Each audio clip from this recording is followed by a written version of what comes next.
안녕하세요. 안녕하세요. 안녕하세요. 야, 제가 지난주에 제 미쿡을 다녀왔거든요. 예? 갔다 보니까 이렇게 변했네. 야. 예, 저희가 이제 격주에서 매주 하는 시스템으로 되면서 그러니까 일주일마다 한 번씩 이렇게 세트가 바뀝니다. 그래서 격주로 이 세트를 보실 거고요. 격주로 되게 우리 하얀색 벤치에 있던 세트는 또 앞으로도 계속 보실 수 있습니다. 이게 약간 그 전에는 우리 연남동 뒷골목에서 길거리에서 토크를 하는 분위기였다면 여기 굉장히 응접실에서 이 커피와 과자를 먹고 다과를 즐기면서 이제 네. 우아하게 수다를 떠는 고양이 한 마리를 끼고 얘기를 해야 될 것 같은. 약간 그런 컨셉이잖아요. 연남동 커피 숍 있는 골목을 이렇게 보다가 그 숍에 들어가면 실내가 이럴 것 같은. 등은 이거 직접 만든 건가요? 이게 엄청난데? 예전에 조소영 PD가 그 A4지로 그 대형 눈송이를 만든 이후에 나중에 제작 의도 같은 거를 자막으로 좀 설명을 해주셨으면 좋겠어요. 아니에요. 뭐. 그거 있잖아요. 러브하우스 주제 음악 그 따라다라따 나오면서 이렇게 좀 보여줘도 재밌어요.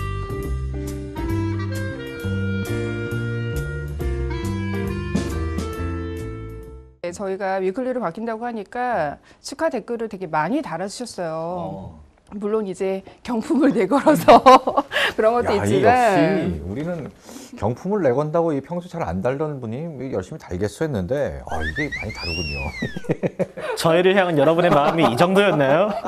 자, 이번에도 다시 한번 책을 소개해드려야죠. 댓글 이렇게 달아주신 분들 10분 선정해서 이번 주에도요? 네, 정의의 적들. 뭐 여러분들 한겨레 TV 보시는 분들은 다들 한겨레 지면도 같이 보시겠지만은 토요판에 실렸던 표창원의 죄와벌 모아서 만든 책입니다. 여러분들 한 권씩 소장하고 계시면은 이제 생각나실 때마다 읽어보시면서 과연 정의란 무엇이고 그 정의를 위협하는 적들은 누구인가, 우리는 어떻게 살아야 되는가, 되게 잘하네. 뭐 이런 것들에 대해서 다시 한번 생각해 볼 수 있는 기회가 네. 될 것 같습니다. 여러분들 많은 댓글 달아주시고요. 야, 이 사실은 제가 네. 지난주에 이제 미국의 사우스 바이 사우스 웨스트라는 엄청난 그 축제 현장에 다녀왔습니다. 정말 그 이름 모를 밴드들의 공연과 길거리에서 마주친 무수한 버스킹 밴드들의 공연 이런 것만 봐도 굉장히 K-팝 나이트 아웃이라고 한국 팀들이 이제 주로 이제 출연하는 그런 무대가 있었어요. 한국 팀들만 출연한. 거기에 레이디 가가가 갑자기 와갖고 다들 깜짝 놀래서 언제 한번 이회사롱에서도 그렇게 다뤄줬으면 좋겠네요. 그러게 이거 한번 해야 되는데 네. 야, 이번에 늦었으니까 우리 내년에 이사람을 내년에요? 해외 로케로 사우스 바이 사우스 웨스트에 가서 하는 거야. 내가 어디서 촬영하면 좋을지 이것도 장소 다 물색해놓고 왔어요. 내가 거기. 그러니까 우리가 그때까지 이 프로그램이 남아 있을까 그러게. 먼저 생각해야 되는 거 아닌가요? 이번 주 주제로 넘어가야죠. 앞에 서설이 좀 길었는데 네. 이번 주 주제는 저희가 아마 배우 특집으로는 최초 아닌가요? 배우 이분이? 특집. 뭐 어차피 오늘도 바로 들어가죠. 제목에 나와 있을 테니까. 이 김희애 씨를 저희가 선정을 했는데 배우를 이제 특집으로 삼아서 주제를 이제 이끌고 가는 거는 이번이 처음인 것 같아요. 그렇군요. 그만큼 요즘 굉장히 핫한 키워드입니다. 김희애 씨가 요즘 나온 밀회 드라마. 네. 이 특집인 줄 알고 이걸 굉장히 열심히 봤어요. 저는 그래서. 2회밖에 안 했잖아요. 그렇죠. 2회인데 근데 열심히 아니 보면서 근데 네. 2회인데도 되게 열심히 볼 수 있어요. 그럼요. 그 작품은. 그다음에 또 극장에서는 또 우아한 거짓말이 지난주에 개봉을 네. 하면서 이 작품이 이제 또 박스오피스 1위에 오르면서 지금 영화와 드라마를 이렇게 동시에 흥행을 시킨다는 게 특히 여배우가 이런 현상은 굉장히 드물기 때문에 게다가 올해가 김희애 씨 연기 30년째라고요? 예, 그렇죠. 네. 이제 17에 데뷔를 했는데 이제 올해 나이가 이제 47이니까 네. 데뷔한 지 30년이 지난 여배우가 여전히 자신의 아름다움을 무기로 원톱으로 드라마와 영화를 이끌고 갈 수 있다라는 거. 한국에서는 사실은 그렇게 흔한 일은 아니지 않습니까? 사실 저희끼리 이제 주제 선정할 때 다른 거 다 제쳐놓고 밀회 예고편 보고 꽂혀가지고 이야기를 한 거지만 드라마를 막 챙겨서 보고 이런 경우가 드문 편인데 네. 예전에 한번 하얀 거탑을 본 다음에 굉장히 빠져서 완전 안판석 챙겨보고 감독님의 했습니다. 또 다른 대표작을 네. 열심히 보셨군요. 네, 근데 그때 이후 이번 밀회 계속 챙겨보게 될 것 같은 그런 네, 예감을 아니 받았어요. 대작의 풍모가 풍겨요. 뭐 이게 스케일이 커서 그렇다기보다 정말 그 드라마의 그 짜임새라든지 그 품격 같은 게 기존의 드라마와 완전히 좀 다르다는 게 느껴지는데 그 중심이 되는 것은 뭐니 해도 김희애 씨의 그 특유의 그 연기와 그 여전히 변치 않는 아름다움이죠. 또 여전히 그 나이에도 19살이나 나이 어린 그 유아인과 정말 너무나 놀랄만한 케미스트리를 형성을 해가면서 연기를 하고 있다는 게 정말 놀라운 거죠. 왜 그렇게 재밌으셨어요? 아니 일단 김희애가 나오고 일단 김희애가 나오잖아요. 네. 저 이 얘기를 할지 말지 사실 고민했습니다. 근데 이게 이게 해야 되나? 이거 잠깐 나중에서 내가 나중에 도저히 안 되겠어 하면 이건 편집해줘야 돼. 왜냐하면은 그 첫사랑이 김희애를 닮았거든요. 이거 한번 계속 잡아야 이거 지금 아니 이게 왠지 힐리캠프에서 이경규를 보니까 네, 약간 이경규 왜 나왔대? 계속 김희애 씨에 대한 음. 그 애정 표현을 숨기지를 못했었는데 그랬나요? 네 그렇습니다. 굉장히 갑자기 엄청난 얘기를 기대하셨군요. 이거. 기억 속에서 네. 윤색이 된 건 아니고요. 이렇게 세월이 지나고 생각해보니까 그렇죠. 뭐 저한테만 네. 그렇게 보였을 수 있어요. 근데 저는 그렇게 생각했으니까. 그 벌써부터 그 가장 화제가 되고 있는 둘의 그 피아노 피아노 연탄 예, 장면. 연탄 네. 장면. 야, 네. 그 연탄곡 슈베르트의 같이. 내 손을 위한 네. 환상곡을 연주하는 네. 그 장면 참 할 말 많으실 것 같아요. 그럼요. 그러면서 야 이거는 그 정말 둘이 네. 연탄곡을 같이 치는 장면 있잖아요.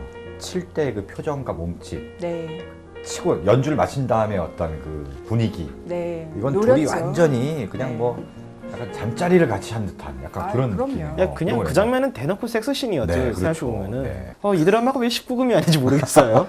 아니 그렇게 네. 고급스럽게 그걸 표현해내는 게 정말 예술인 거죠. 그 새끼에서 마치 배드신을 공들여서 촬영한 것처럼 그 어떤 에로틱한 분위기를 형성하는데 그 연출이 생각이 나더라고요. 그러니까 유아인과 김희애가 딱 앉아 있는 장면. 둘이 의상부터 노렸잖아요. 뭐 흰 건반을 상징하는 화이트 셔츠, 뭐 까만 건반을 상징하는 블랙 폴라티를 입고 나란히 남녀가 앉아가지고 그렇게까지 이제 배를 그렇죠. 계산을 한 건가요? 그거는 좀 흰 건반과 노골적으로, 검은 예. 건반. 오. 그 곡 자체가 이렇게 두 사람의 팔이 섞일 수밖에 없는 네. 곡이잖아요. 둘이 막 이렇게 치다가 손이 막 이렇게 맞닿아요. 그때 예. 찔찔 잘했을 것 같고 진짜. 저는 그 장면에서 정말 김희애가 딱 그래요. 페달은 내가 밟을게 이러는데 아, 진짜 야하더라고요. 그 대사가. 뭘 상상하신 겁니까? 아니 뭐 전 별다른 상상을 하지 내가 않았는데 리드할 테니까 넌 내가 시킨 대로 따라오기만 하면 돼. 이렇게. 아니 정말 예, 아, 너무 이 장면을 네. 가지고 오래 얘기를 하나? 예, 야, 하여튼 우리 이녀사랑도 이제 본격적으로 19금, 저 마녀 사냥 컨셉으로 가나요 이제? 자, 여러분들은 지금 40대 남녀가 리비도가 폭발하는 현장을 보고 계십니다. 그린라이트를 켜줘. 네. 드라마가 이제 방영되기 전에 하이라이트 영상을 먼저 공개했는데 그렇죠. 네. 그 장면은 빠지지 않고 공개가 됐으니까요. 특히 이 장면이 중요한 이유는 뭐 단지 에로틱하기뿐만이 아니라 굉장히 다르잖아요. 그 김희애가 속한 그런 예술 고품격 상류층의 그렇죠. 세계와 그 유아인이 속한 너무나 가난하고 그런 세계, 그 세계가 그 정말 예술적으로 교감을 순수하게 하는 거잖아요. 그래서 저는 굉장히 순수하게 봤어요, 사실은.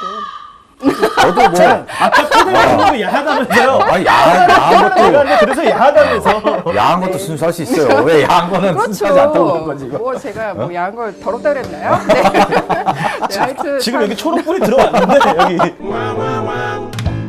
화제가 되었던 장면 있지 않습니까? 이렇게 볼을 꼬집는 볼 꼬집는 장면. 네. 특급 칭찬이야. 오늘 원래 저 김선영 평론가가 이승환 평론가의 볼을 꼬집으면서 한번 재연을 해보기로 할까 좀 약속을 하지 않았습니까? 아니, 그렇게 누구 제안을 맘대로요?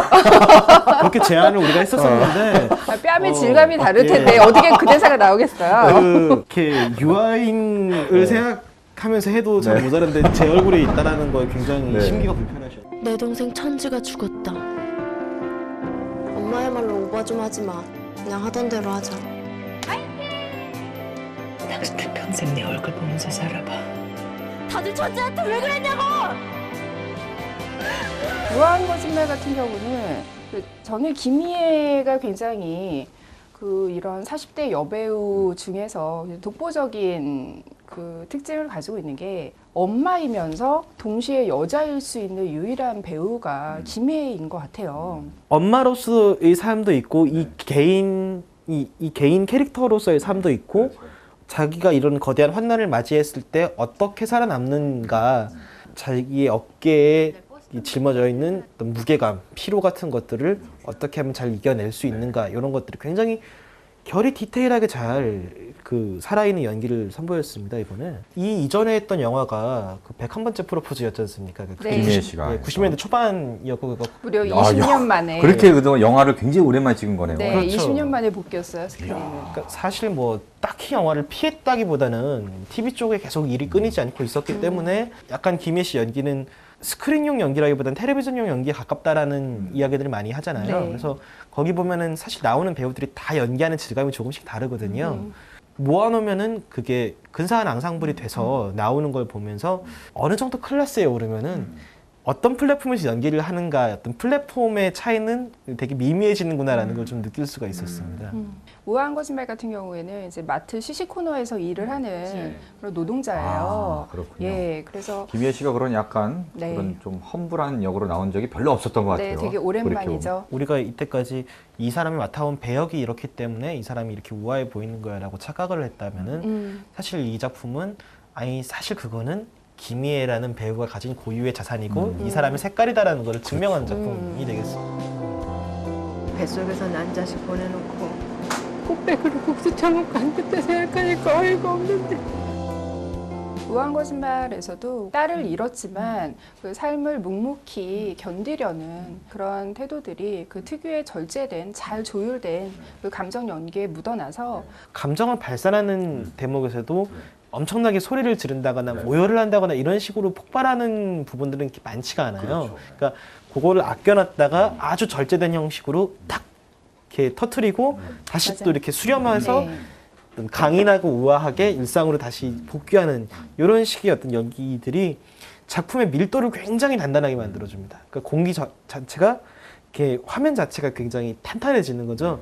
연기의 품격이 다르다는 게 그런 데서 드러나는 것 같아요. 왜냐하면 요즘 작품들을 보면 대부분 여배우들의 어떤 내면을 성찰할 만한 그 자신의 내면을 그렇게 혼자만의 공간에서 탁 드러낼 만한 그런 여백을 마련해주는 작품들이 거의 없어요. 그래서 외적인 사건들에 의해서 빠르게 작품들이 진행이 되고 여주인공은 늘 뭐 위기에 처해서 남주인공에 의해서 뭐 구원을 받거나 아니면 스스로 계속 사건을 일으키는 그런 유형인데 굉장히 김희애가 여태까지 맡았던 캐릭터들을 보면 굉장히 성찰적이고 내면을 좀 돌아보는 그런 역들이 많았어요. 그러다 보니까 그만큼 연기가 굉장히 섬세해지고 절제된 가운데서도 그 감정을 얼마든지 드라마틱하게 표현을 할 수가 있고 그래서 김희애 특유의 연기 세계가 요즘에 확실히 연기하는 다른 배우들의 특히 여성들에게 주어지는 다른 캐릭터들의 연기와는 확실히 좀 결이 많이 다르죠. 아니 왜 네. 그 꽃보다 누나를 봐도 네. 김희애 씨는 정말 우아하게 나오잖아요. 그 배낭 유럽 막 여행을 다니면서도 네. 정말 우아하게 이렇게 서두르지 않고 이 배우가 보여줄 수 있는 것들이 굉장히 많고 그걸 한꺼번에 대중들에게 선보이고 있다는 거는 우리가 데뷔한 지 30년이 된 이 배우를 다시 한번 또 새삼 발견하고 감탄할 수 있는 기회가 늘어난다는 거니까 조금 더 그 올해는 좀 제3의 전성기가 시작되는 네. 해가 아닐까 좀 생각을 해볼 네. 법도 합니다. 제3의 전성기면 제2의 일단 전성기. 첫 번째 전성기가 90년대 초 네, 중반이었으니까요. 그렇죠. 네. 96년도에 결혼을 하고 브라운관에서 사라졌거든요. 그러니까 초반의 전성기 이미 연기 대상을 20대 초반에 2번이나 받았어요. 가장 중요한 작품이 아들과 딸이죠. 그 유명한 아들과 후나미로 나왔던. 이야, 이 추억의 진짜 드라마군요. 그렇습니다. 아들과 딸. 이분의 연기 세계가 그렇게 오래됐어요. 그 한석규 92년도 씨가 아들과 딸로 그렇죠. 스타로 떠올랐던. 네. 네. 김희애를 뒤에서 이제 지고지순하게 좋아해주는 그런 남자로 등장을 했는데 김희애 씨가 거기 후남이었고. 최수영 씨가 또 귀남이로 나왔고요. 네. 그러니까 쌍둥이인데 뭐 전형적인 우리나라의 그 남아 선호 사상을 보여주는 가정에서 편애를 받고 자라났는데 오히려 되게 귀하게 자란 귀남이는 되게 인생 정말 루저처럼 살고 굉장히 구박받으면서 살았던 후남이는 스스로 조용히 자신의 인생을 독립적으로 개척해가는 정말 김희애 얘기하다 보니까 네. 정말 옛날 얘기를 많이 하게 되군요. 그러니까 다들 연식이 나오는 대화들을 하고 있잖아요. 제2의 전성기는 언제? 이제 그 김수현 작가와 아, 김수현 만났을 작가랑 만났을 때. 그 완전한 사랑과 부모님 전상서를 계속 하면서는 그 김수현 특유의 가족극 안에 또 아내로서의 역할, 엄마로서의 역할 이런 것들로 끝났으면 모르겠는데 2007년도에 내 남자의 여자로 이제는 그 김수현의 가족극 밖에서 탈선을 일으키는 그런 역할이잖아요. 가족제도에 완전히 이제 일탈을 가하는 그런 역할이었는데 원래 예전 같았으면 누군가 일탈을 일으키면 거기에 대해서 속 끓이고 막 네. 이런 그 본처의 역할을 하다가 네. 이제 입장을 바꿔서 네. 그런 그래서 역할을 실제로 했군요. 내 남자의 여자에서 그 본처 역할을 배종욱 씨가 했고 네. 그 불륜녀 역할을 김희애 씨가 했을 때 둘이 역할이 바뀐 게 아니냐 이런 얘기도 있었어요. 뭐 바꿔서 해도 재밌을 것 같다라는 얘기도 있었고. 네. 누구는 전성기, 제1의 전성기 한번 맡기도 어려운데 제1의 전성기, 제2의 전성기, 제3의 전성기도 지금 맡고 있고. 네. 김희애 씨가 90년대 초반, 초중반 네. 이때 한창 막 맹활약을 하고 있을 때 네. 막 치고 들어온 그때 여배우들이 또 있었잖아요. 네. 그 여배우들 갑자기 생각 줄줄이 나네 또. 아까도 잠깐 얘기를 해주셨지만은 어. 이제 90년대 그 중후반 응. 김희선 씨가 굉장히 핫한 아이콘으로 네. 떠올랐었어요. 네. 그러니까 도저히 여배우가 한 적이 없는 머리 스타일이라고 여배우가 한 적이 없는 스타일의 발성을 내면서 연기를 그렇게 잘하는지는 잘 모르겠는데 어쨌건 저 사람은 뭔가 다르다. 어떤 그런 이미지를 강하게 심어줬죠. 그 목욕탕집 남자들에서도 네. 보면은 그 굉장히 도발적이고 그 말 안 듣는 신세대 막내딸 이런 이미지가 나왔었고요. 그때 등장했던 배우들이 아직까지 이제 그 자기 자리에서 계속 좋은 작품들을 하고 있다는 게 보고 있으면 좀 그 시절을 기억하고 있는 사람들 입장에서 굉장히 흐뭇한 일 그러게. 아닙니까? 사실 되게 근데 막 그 같은 세대인 것처럼 얘기한다. 김희성과 같은 세대인가요? 그때는 아니면서. 굉장히 뭐 초등학생이나 이럴 때였을 것 같은데. 그렇죠. 네. 네. 근데 거기에 앞서 또 더 앞서서 그런 캐릭터를 선보였던 사람이 있죠. 네, 바로 최진실 최진실. 씨죠. 그래서 아마 90년대 트렌디 드라마의 두 요정이라고 하면 전반부와 중반부는 이제 최진실이고 후반부의 김희선 이런 식으로 양분을 할 수가 있을 텐데. 저는 그 질투 네, 아직도 기억나요. 그렇죠. 트렌디 드라마의 효시였죠. 그러게요, 질투. 네. 이야. 그 마지막에 이제 카메라 뱅글뱅글 그러게, 도는 나그 장면 아직도 있어서 기억나. 네. 그리고 이제 그 최진실 씨가 또 별은 내 가슴에로 완전히 그 신데렐라 드라마의 하나의 원조적인 그런 캔디렐라, 그러니까 가난한 캔디의 역할을 이제 하면서 굉장히 또 트렌디 드라마의 전성기를 이끌어 나갔는데 그런 최진실 씨가 이제 김희애 씨랑 폭풍의 계절이라는 드라마에서 또 같이 만난 적도 있어요. 그러니까요. 네, 같이 이제 사촌지간 자매로 나왔었는데 뭐 그때 또 톱 여배우들의 연기 대결을 보는 맛도 쏠쏠했고요. 하지만 여전히 그 김희애의 좀 강인한 이미지와 최진실의 좀 약간 여리여리하면서 여성스러운 이미지 이런 이미지는 계속 고정되어서 갔고요. 또 90년대에 또 트로이카라고 김희애와 함께 불렸던 배우들이 이제 사랑과 결혼이라는 95년도 작품에서 김혜수 씨, 이영애 씨, 김희애 씨가 같은 드라마에 나왔어요. 김혜수, 이영애, 김희애. 요즘 드라마 이거 요즘 생각하면 뭐 도저히 생각할 수 없는 캐스팅이네. 해당 제작비가 어마어마했을 텐데. 네. 드라마는 솔직히 뭐 좋은 반응을 얻지는 못했습니다. 그때 90년대 등장했었던 그 여배우들이 뭐 김희선은 40대를 바라보고 있고 뭐 이영애, 김혜수는 모두 지금 40대 중반이죠.